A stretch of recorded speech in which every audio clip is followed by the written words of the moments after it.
But why I agreed to speak to you today is not just to speak about the PIB,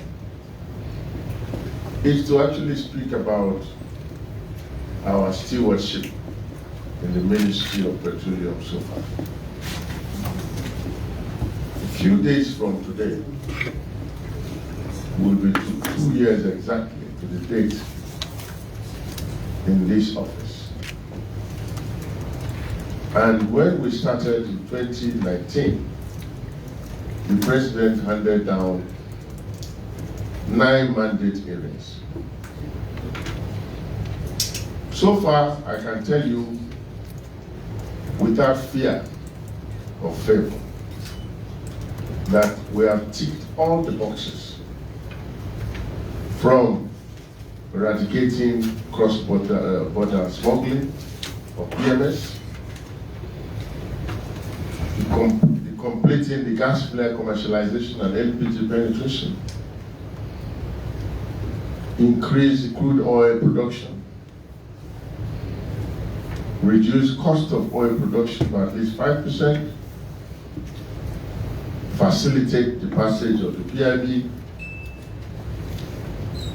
implement the Deep Offshore and Inland Basin Act, work with private sector to increase domestic refinery, and of course, collaborate with private sector to create a large number of high-paying jobs. We've ticked all the boxes. That doesn't mean that it is time to rest on our oars. We believe that now it is time to do the job, to clean up and to deliver legacies that will outlive this administration. So we are talking about AKK, which is already ongoing, the Ajaokuta, Abuja, Kano gas pipeline, which is ongoing. We are talking about Train 7, which is a major project which FID was taking at the most challenging time. We are talking about the 2020 marginal field big round. Of course, we have also delivered on the PIB. And then, of course, you can talk about some big issues,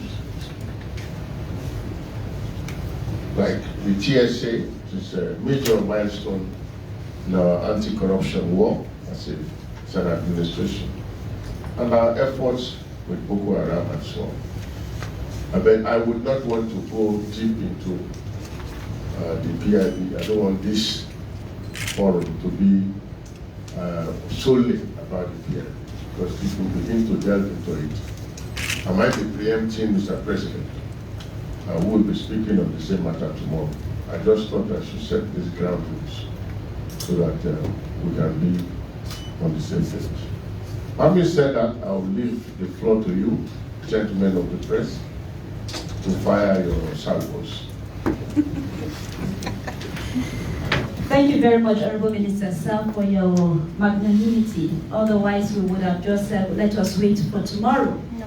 But since the Honorable Minister has graciously given us the space to just take a few questions, I will take, I can see one hand. Okay, 1, 2, 3, 4, and I think that will be done for now. There's a lady here. There are ladies here. Yeah, there are many ladies here too.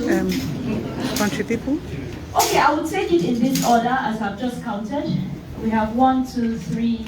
Lady here. 4. Okay, 5. 6. Okay, that's 6. Please, let's take it in that order and let's be brief as much as possible. Thank you very much. Number 1, please. Introduce yourself, please. Good afternoon, Honorable Minister. Good afternoon, People, everyone. good afternoon. This is BBC Pidgin, and we're reaching live from the conference room, the Federal Ministry of Petroleum Resources for Abuja, for one press conference where Minister of State Sections, other sections. Will be Timipre Sylva, the address press. Earlier before now, the meeting, the press conference supposed to be place when they talk about the PIB, the Petroleum Industry Law. But in talk say in never want to dwell on that matter now because President Muhammadu Buhari will talk about the Petroleum Industry Law tomorrow. So the Minister of State will be Timipre Sylva. Talk say making just talk about their 2 years of stewardship for this ministry. Say made them leave the petroleum industry law and the fuel subsidy matter till tomorrow, where President Muhammadu Buhari won't talk about them officially. So him now in the talk about what they don't do so far for the Ministry of Petroleum Resources. So as he there here, in they take some questions, so we go answer. Of the commencement of the Act actually incorporates the NNPC, that's the Nigerian National Petroleum Company Limited. So I want to find out, have you set up a transitional committee to see a smooth transition from what we know the NNPC to be today to a more business-oriented entity? That is the question for you, sir. Thank you. Thank you very much. I'm sure the Honorable Minister has made it very, very clear that he will not speak about the PIB until the Minister has spoken tomorrow. The Minister, the President. Yes, please. I'm talking about the President. Wait for other questions. Yes, let's wait for other questions. Yes, I'll take it, but don't worry. Just let's take all the questions. Okay, number some two. of the questions, then I take them in batches. Yes, sir. Number 2, please. He is number 2. You number them. This is number 2. He said 1, 2. He's number 2. Jerry is number 2. This is the first time I've seen a lady fighting for a man.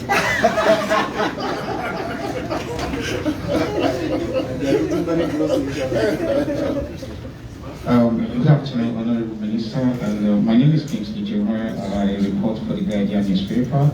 And I want to specifically congratulate you on the PIB. You actually mentioned that will become visible, and it's actually become visible. And so the period we came to office to, we see the production sharing contracts law also coming into place.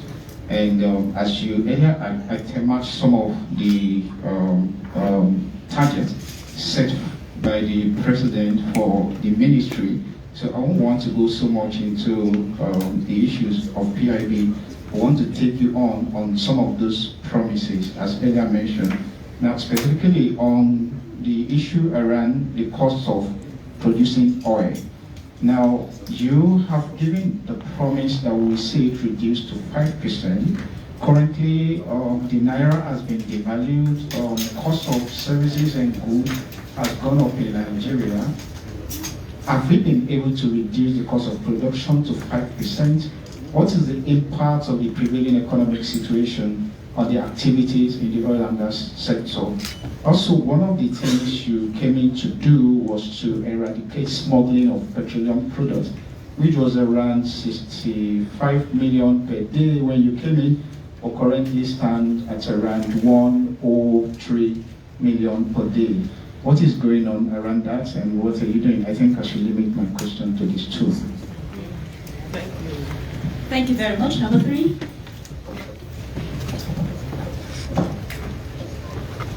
Good afternoon, Honorable Minister. My name is Sylva. I work for Vanguard newspaper. Please pardon me, sir, because we know the season. The season we are, requires that we ask the questions that we are asking. If you have seen the papers and reactions to yesterday's signing, you will have noticed that most of the oppositions to the bill came from the Niger Delta. And as somebody who is not just a son of the area, but a proud one at that, I want you to speak to the host communities, speak to the people of the Niger Delta, and tell them why 3% is good for the people.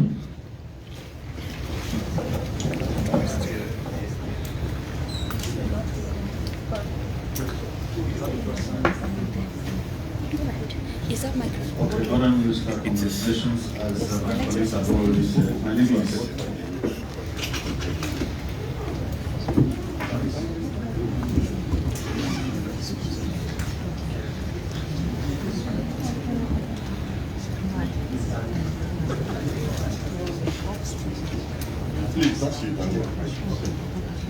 my name is Udo. I work for Media Cabinet.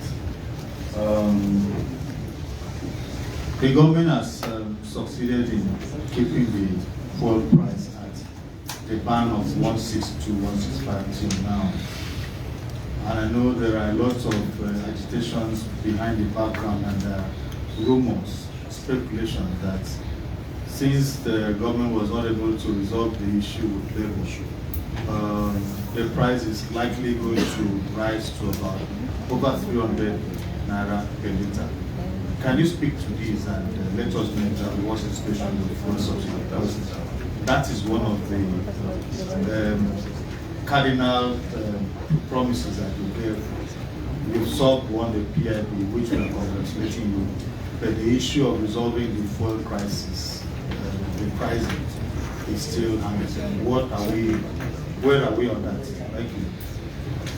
Thank you very much. The Honorable Minister will respond to these questions and then we will continue from where we stop. Thank you.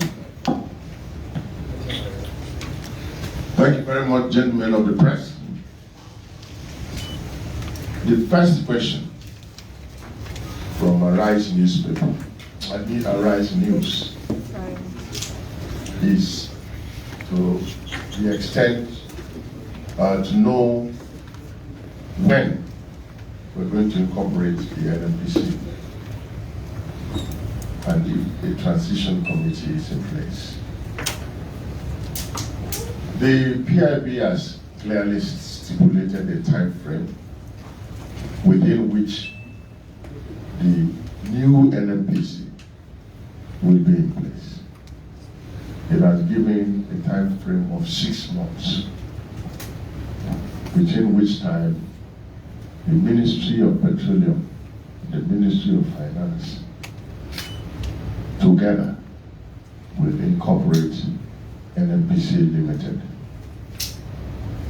That process will soon start, according to the law that is in place now. But as I said, we will wait for Mr. President, because we don't want to preempt what he will say. Also, on the issue of a transition committee, that is very desirable, and Mr. President, I believe, is going to make a statement also on that. So please don't be disappointed. I am not in a position now to speak in depth about those issues until after Mr. President's speech tomorrow. But after Mr. President's speech, maybe some of these things will become well known already. Or if they are not, then I will still be available to expatiate and also throw more light. On the issue, the question asked by the Guardian, about whether we've been able to reduce the cost of production, I would say yes, we have, successfully. The issues of the currency, our local currency notwithstanding, we've been able to reduce significantly the cost of production.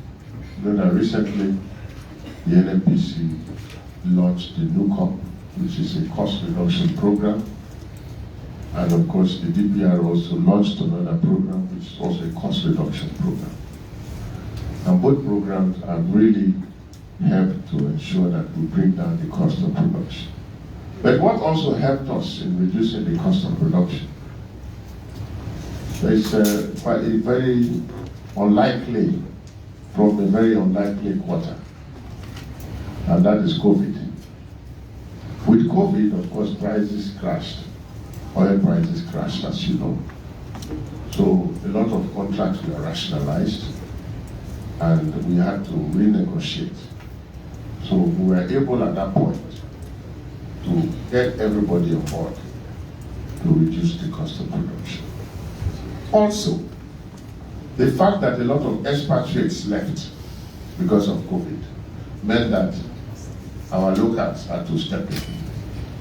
And of course, the locals and the locals are cheaper, and we had to find local solutions to some of our problems, which became cheaper.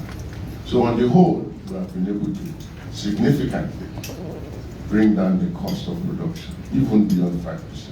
So our target now is not just 5%, we're actually targeting 10% reduction, which I believe is also in sight.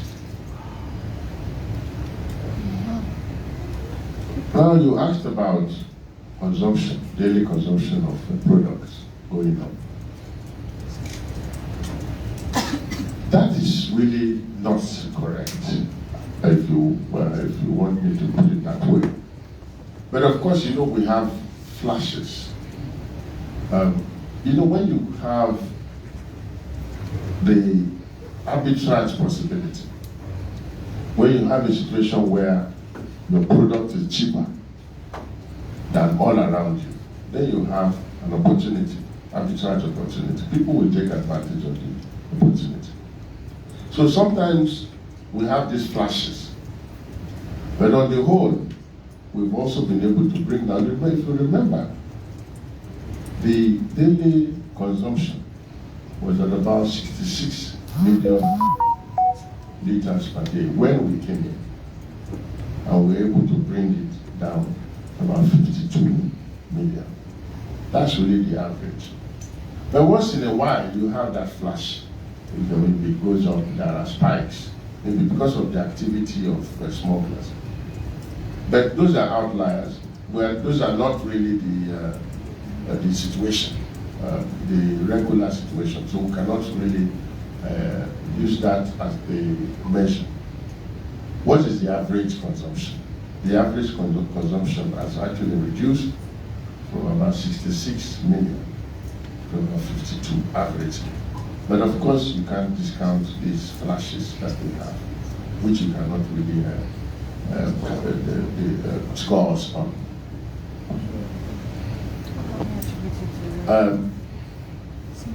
Number 3 is the host community question. Host community, a lot has been said about it. A lot of figures have been bandied around as the desirable figure. Some say 10%. There are some extremists who even say 100%. Some say 25%. But what is the philosophy? I just want us to understand the philosophy behind the PIB and the times in which we stand. Today, we are in the last mile of the oil economy. That is common knowledge to everybody.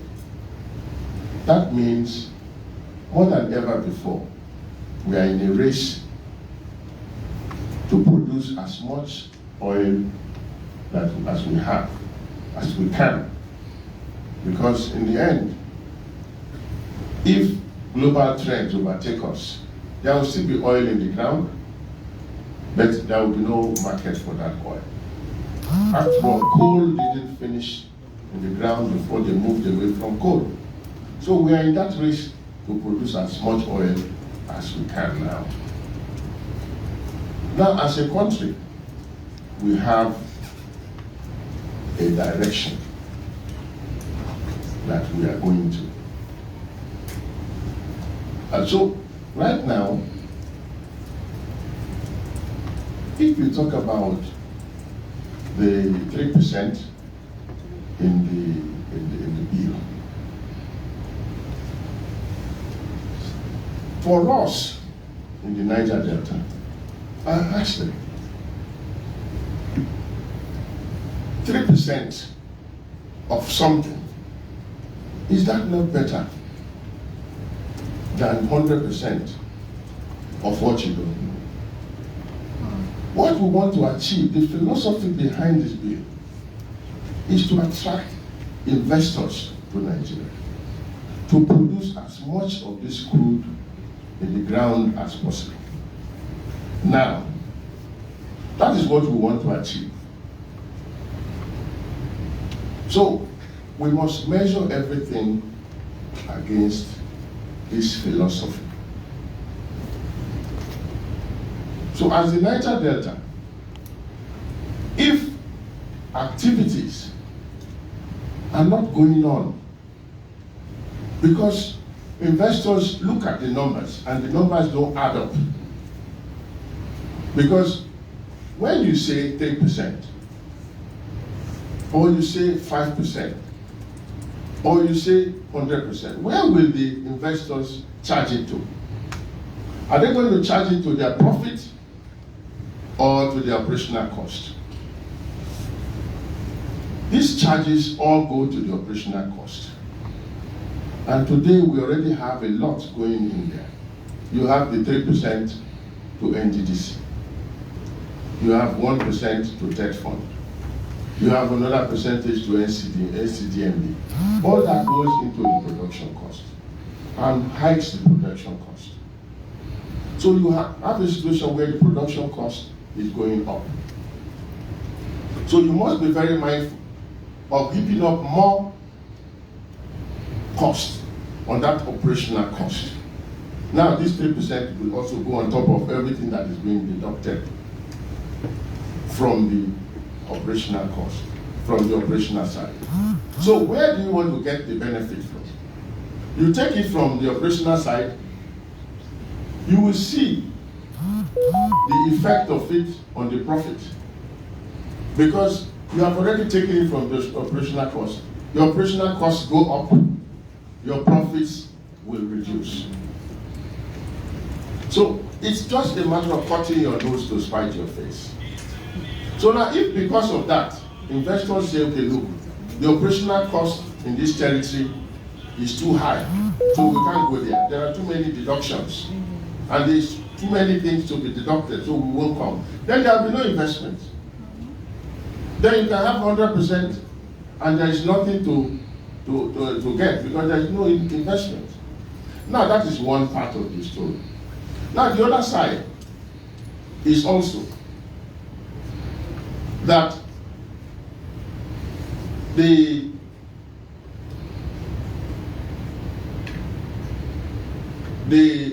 sorry, I just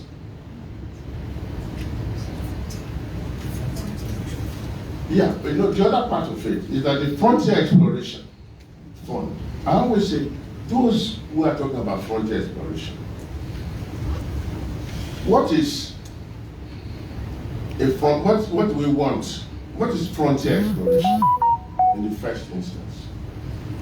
Frontier exploration are areas where we have prospects, but we've not been able to find oil. And everybody, every frontier territory is aspiring to be a host community, isn't it? Because you go to the frontier territory, you look for oil, when you find oil, that frontier territory becomes a host community. And the frontier territories are not only in one area of the country. There are frontier territories in Cross River State, frontier territories in the northeast, frontier territories in the southwest. So when people just locate frontier territory in one part of the country and say, oh, it is only in the north, then it is not so. So we must come together as a country, frontier and host communities.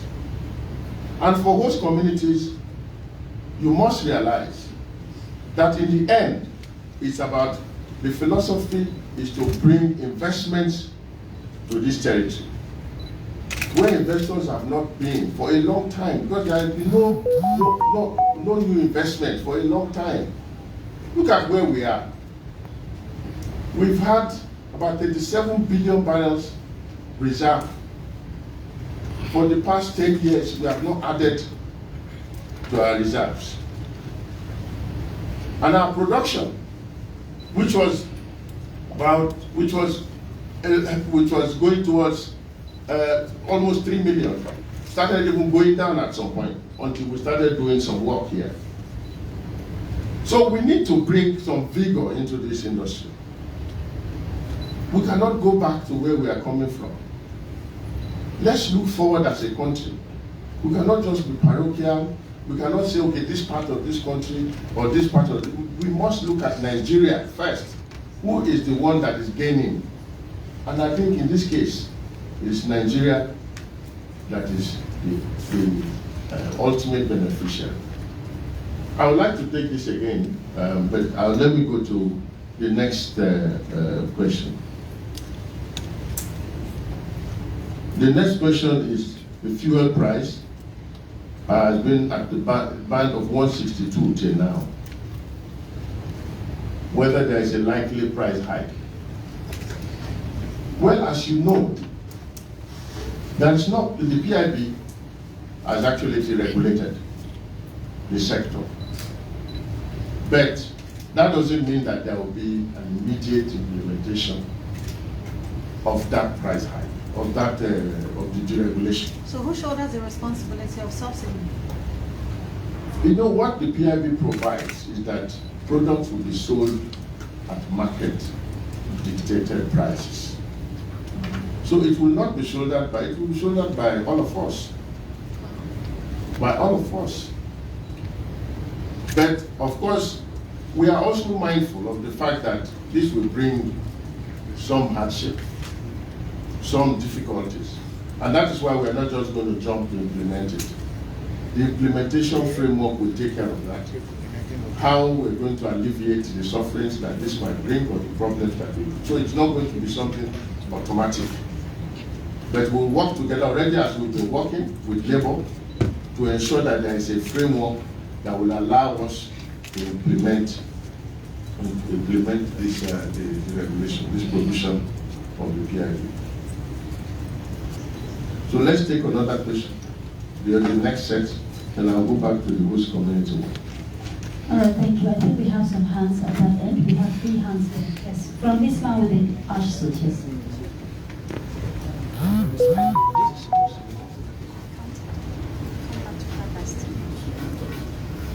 Thank you. My name is Dr. Aloni Mama, right for AFP. It's a follow-up to the last question you just did. So as a former governor, I know that your colleagues are part of those pushing for the price increase in terms of the petroleum products. What do you think is the reason for doing this, since the government is still negotiating with labor? Yeah, you. Okay, fine. Thank you very much, sir.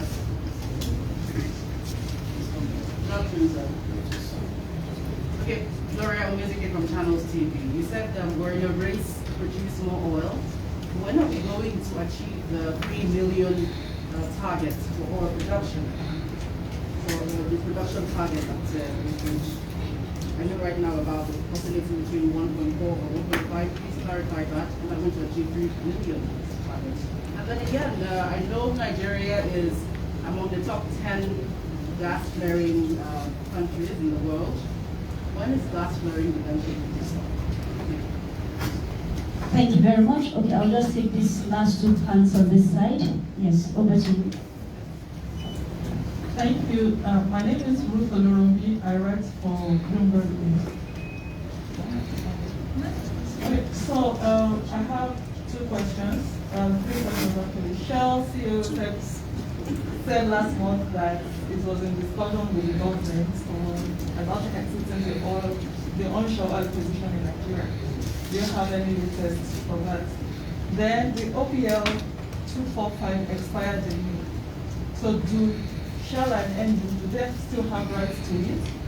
And do we know if there's any other IPO that is trying to exit the country? Then the last one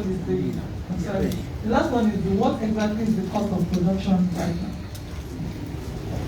Okay, thank you. I think we have another hand there. Good afternoon, ladies and gentlemen, Honorable Minister. In the course of your address, you talked about smuggling, and you said almost 90% or 100% of what was outlined at the beginning of your stewardship has been met. But just yesterday, the custom force was accusing NNPC, one of your agency or corporation, for smuggling. I don't know, where are we? Is it bad? Is it good? Has it been taken care of? Thank you. Thank you very much. Okay, the Honorable Minister will respond to this, and if he still has time, we will take another round. Thank you. Thank you very much. The first question is the governors are clamoring for a price hike. Of course, they are. Because in the end, who is subsidizing who? Crude oil cargoes are ring-fenced in order to import products so that we can burn those products in our cars at a subsidized rate. Now, in the end, that cost is being borne by the Federation. The governors are getting less and less. That's what I was saying. If we talk about the 3%, you can either take it from this side or you take it from the profit side. So when you are enjoying it in your cars, you are burning the money in the subsidy. You do not realize that if you didn't have subsidy, you will still probably even have more at the other end available to you. But we burn it at this end via subsidy. And then when it comes to the other profit end, there is less money. Because there are less cargoes to be sold to fund the Federation account. So the governors have realized that in the end they are just cutting their noses to spite their face with subsidy. Because one way or the other you are paying for it. You are subsidizing and you are taking all this money on this side, burning it. And then if they just realize if they didn't subsidize, then these cargoes will be available and sold and shared as part of the Federation revenue. I believe that that must have been what has informed their decision to start clamoring for deregulation. Because in the end, it pays everybody better. And that's what I was saying about also the 3%. You take this money on this side, on the operational side, it's a lot of money, but you take less now on the profit side. On top of that, companies can now decide to say, look, because the operational cost is becoming too high, we don't want to come and invest in this territory. So if less companies come to invest, you have less revenue on the other side. So you have less and less of everything. So this is a balancing act. We must realize that in many cases, we are just cutting our noses to spite our faces. Because you take it from this side, either on the side of subsidy or on the side of the 3%. And the 3% is charged to the operational cost. Nobody is going to charge the 3% to their profit now, you know. So they will charge it to the operational cost. And the operational cost will continue to rise. And then, of course, your profit will then continue to decline. And then you'll suddenly you'll be complaining that you have less profit on this side to share. But meanwhile, you didn't realize that you've already taken the money on the operational side. So it's a balancing act. But I think that at least we've been very fair to the host communities as well. And let them just take it. This amounts to quite a lot, even the 3%. It amounts to quite a lot, as they will see. Fortunately for us, this is the only fund that is targeted at the host communities in this country. Because all other such funds were not really targeted at the host community. Entities, for example, was actually established for this purpose as well, to douse the tension in the producing area. But today, NDDC is not targeting those host communities. Because sometimes the expenditure, where NDDC is spending the money, is different from where the problem is happening. So the host communities continue to clamor. You have the 13% derivation, which was also instituted to douse this problem. And many times, this 13% is not targeted at the host communities. So the 13% may be spent somewhere, and the problem is happening somewhere else. So this is the first fund that is targeting the host communities. And the management of this fund involves also the oil companies who know where the shoe is pinching. So I believe that the coming together of community and oil company and government will, for the first time, really address this problem of host community development. Sorry, Minister, in regards to my question, you did express concern yourself about the hardship that jumping into the implementation of the PIB with regards to pricing will bring about. How do you justify that with what you're saying now? No. Oh, yeah, you see, what I'm saying is that yes, it is something that is desirable, which I have always said I have never deviated from that. Deregulation is desirable because that is the sustainable way out of where we are. But also, the reality is that the regulation is going to come with some changes. And of course, when people have been used to certain behavioral patterns, you've been used to subsidy for this long, and you want to change that, you have to have some kind of change management process in place. You cannot just change the policy on everybody without looking at some of the problems that this might create. One of which is that we know that, okay, this is going to entail increase in price. And if this is going to entail increase in price of this product, how do we alleviate the problems that will come with this increase? This is not a mindless government. This is a government that really care about Nigeria. So we have to really look at all these possibilities of how to at least alleviate the pains and the problems that this increase that might be occasioned by the regulation will bring. And that's why we are taking our time. And that's why it will not happen overnight. But I'm just telling you that there is a provision in the PIB that will make this happen. But we have to jointly ensure that we are able to come up with a workable way of making this happen. And that process is already ongoing. Now, the next other question, because I'm not taking all the questions here. Now, the other questioner said, I think it was Tanias, that asked about the race to produce more oil. I can tell you that is on. But of course, the production fluctuates. Before now, our production was, like you said, over 2 million barrels. But what is responsible for this drop? It was not necessarily because we didn't have capacity. But you know we have OPEC quota issues. And we're a very responsible member of OPEC. We are celebrating 50 years of our membership. 50 years as Nigeria.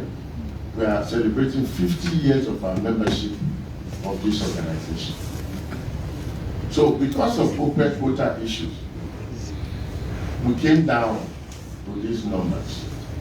But hopefully, with the global situation improving, we will ramp up and get to this 3 million that is our target.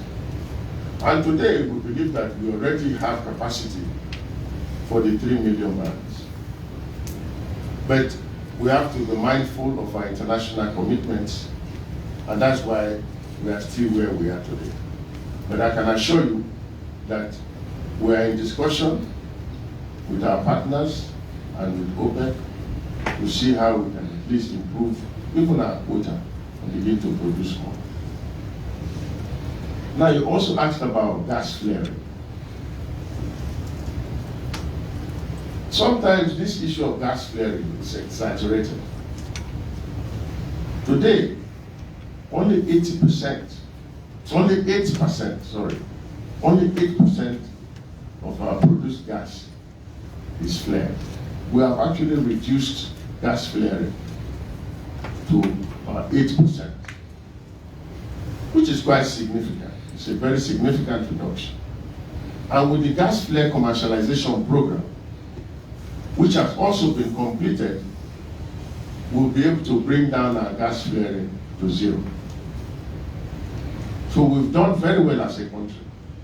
Sometimes we have figures, statistics that are a few years old. So we still say Nigeria is one of the highest flaring countries. But today, I can assure you that we are doing very well in this area. We are down to 8%, and we are also in the process of eradicating the 8% of these gas flares. Yes, we are, I can confirm that there are some discussions going on about Shell exiting the onshore. But this is just a portfolio rationalization process, which is not really against the investment environment. They are not just rationalizing their portfolio in Nigeria, they are rationalizing in other places as well. And this is a policy of Shell in most places. If you go to Scotland, Shell produced oil in Scotland. At some point, they stepped back and gave the assets to local people to produce. That is a Shell policy which they are also trying to operate in Nigeria. But it is not because the Nigerian environment is not attractive. Shell is still very committed to this environment, they've told me, and they are still very committed to investing in Nigeria. And I can assure you, from my discussions with them, they are still very keen on OPL 245. Now is also very keen on OPL 245. But of course, you know that there are some legal issues around OPL 245, which needs to be unraveled so that we can move forward with it. In fact, I have been in discussion with the Attorney General, and I can assure you very soon we'll come out with a program for OPL 245. I don't know of any other company trying to exit Nigeria, but it depends on the policies of these companies. A lot of companies, especially on the onshore, they feel that the onshore is already mature, and they've been able to develop local competence here that can take over from them. So for a lot of some of these IOCs, their policy is when we've been able to develop local competence in a certain area, we give them that sector and move and develop other areas. So I think like Shell, what might happen is that some of these IOCs, they see that they've been able to develop adequate local capacity in the onshore, might be willing to go offshore. But we don't really, I don't know of any company that is doing that now. But Shell has actually indicated that they will be willing to talk to us on how to exit the onshore. But of course, that exit is a process. It's not as if Shell will move away in one day. It's a process that we have to agree, and we are still in that discussion. Now, somebody asked about custom boss accusing NNPC of petroleum smuggling. What is it? I didn't answer which one. Yeah. The cost of production. The cost of production, whether it's down now. Yeah, you said it's down, but I wanted to know how much is it currently? Well, I won't give you specific figures, but I told you that we've done more than 5% reduction, and that right now our target is 10%. I thought that was adequate, because I can't get you to the numbers. Because first, the cost of production differs on according to the asset. Some assets, the cost of production might be lower than some assets. So we can't go discussing asset by asset cost reduction. Then custom was accusing NNPC. You know, I always say that this issue of petroleum smuggling is as much our problem as it is a law enforcement problem. So I don't know, there's a blame game who done it, but I can assure you that we are doing quite a lot on this score, on our side, and we are seeing the numbers reduce. Like I said, from 66%, we are down to 52. From 66 million liters, we are down to 52 million liters. Of course, with some occasional spikes, which we cannot really consider to be within the normal. And so that's where we are. And I don't want to join issues with the customs boss. But it is as much a law enforcement issue as it is a problem of distribution. So all we require is collaboration between law enforcement and NNPC to reduce this problem, because I can't say much, but frankly, as a country, we cannot continue to be discussing this same issue as a problem and not solving it. So we have to ensure that we solve it. Law enforcement and the oil companies and the oil marketers must come together and ensure that we resolve this matter. Thank you very much, Honorable Minister, sir. Honorable Minister, do we still take more? Yeah. Okay, I have the permission of the Honorable Minister. Now, if you had asked your question before, I will not give you an opportunity. So I'm going to call 1, 2, 3, those people standing, and that will be all for today, please. Please, over to you.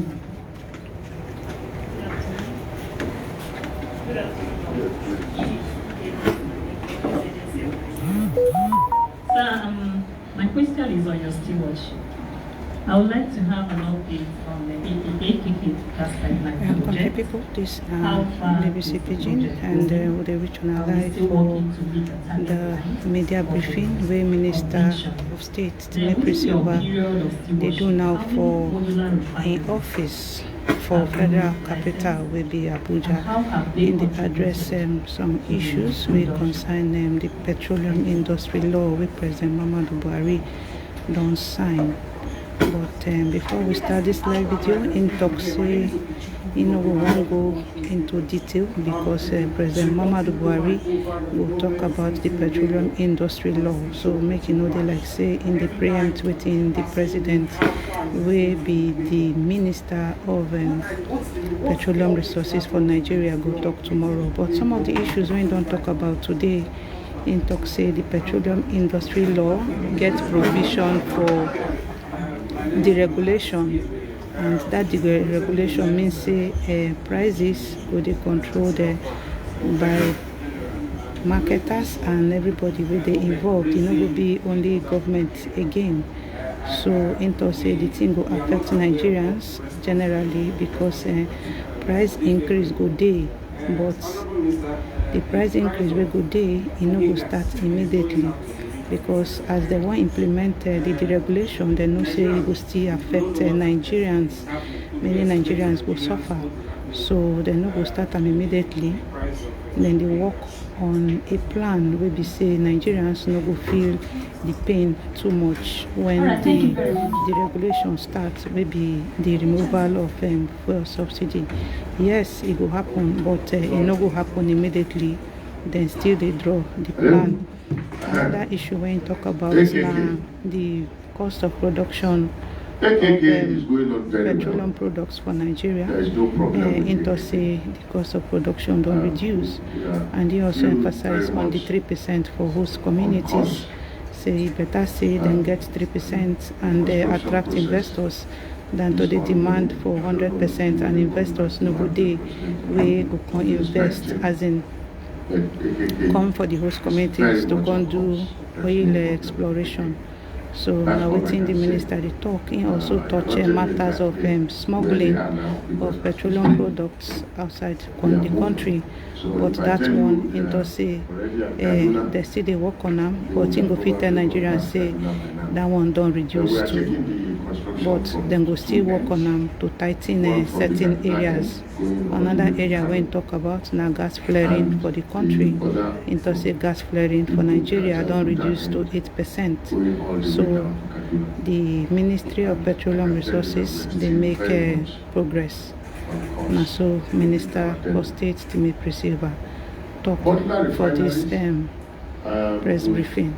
He don't answer some questions. Maybe we'll listen to within the talk about modular refineries. I'm not in a position to give you an exact figure now, but I know that a few of these refineries are under construction, and very soon will be commissioning at least 3 new modular refineries. You know that just last year we commissioned the one in the Watersmith one, which is functioning very well. And since then, I've also laid foundation stone for the Atlantic refinery. And there is a Niger Delta one that is also ongoing, almost ready to be commissioned in Port Harcourt. So there are quite a few modular refineries that are ongoing. So that program is on course. Is that progressing well, it depends. To say 3 modular refineries, they in the process. Say very soon, then go commission the one ready for Port Harcourt. So the government, they in the process. The Atlantic one is not finished yet. They too, I mean, they are very well, very much on course to conclude, to finish construction by first quarter next year. And there are other modular refinery projects that are ongoing now. Okay, country people, in don't touch some of the main things where Nigerians here they stand to hear about, will be the subsidy removal, the regulation, and other issues for the Ministry of Petroleum Resources. So they still ask them, say within make governors, the ginger, make the increase the price of fuel, into say anyhow they look the matter, whether they reduce the price of fuel or not. Because more or less, say anyhow they look the matter, whether they increase the price of fuel or not. Say governors they pay in one way or the other. So governors they ginger so that their own federal allocation too go plenty. Labour and us have agreed. But before they go remove the fuel subsidy, then still they talk with and other stakeholders. And once we are able to agree on that process with Labour, then we are ready to deregulate. So we'll keep it here at 162 in that band now, within that band for the time being. But we are at the time also at the moment trying to work out the processes to allow the regulation to come to fruition. Because right now we don't even have a choice anymore. It is a matter of law. So we have to ensure that this happens. But we have to ensure that also the ordinary Nigerian is well catered for before it is that law is actually operating. Sir, do you have a timeline in place for this? I cannot give you a timeline. But it's not going to be too far from now. We've done quite a lot of work, extensive work. The Vice President is actually leading that process, and we've done extensive work. But I cannot now give you a time now, because we are also talking about the other option is to give you the alternative fuel as well, which is gas. We're also working on that. That has gone quite far. You know, the President already launched the auto gas program in December last year. And so that is also ongoing. And we will put everything together at the end, and then we will come back to you. Okay, country people, now we will end this live video. Yes, I had for today. Very interesting. The summary of the matter be say to deregulate fuel price. They no get option now because it don't dey inside Nigerian law.